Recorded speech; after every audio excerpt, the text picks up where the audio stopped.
Atëherë Zoti i tha Noeut, hyr në ark bashkë me tërë familjen tënde, sepse pash se je i drejt para meje në këtë brez. Nga çdo lloj kafshe të pastër, merr 7 çifte, meshkujt e femrat, si dhe nga kafshët jo të pastra një qift, mashkull dhe femër. Edhe nga zogjtë e qiellit merr 7 çifte, meshkuj e femra për të ruajtur gjallë farën e tyre mbi faqen e tërë dheut. Sepse mbas 7 ditëve do të bëjë që të bjerë shi mbi tokë për 40 ditë dhe 40 net me radhë, dhe do të shfaros nga faqja e dheut tërë qeniet e gjalla që kam krijuar. Dhe Noeu bëri pikërisht ashtu siç i kishte urdhëruar Zoti. Noeu ishte 600 vjeç kur mbi tokë ndodhi përmbytja e ujrave.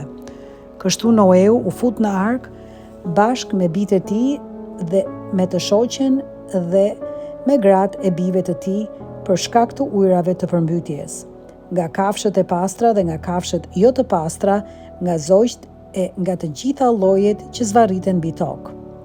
Erdhën 2 nga 2 para Noeut në ark, një mashkull e një femër, ashtu siç e kishte porositur Perëndia atë.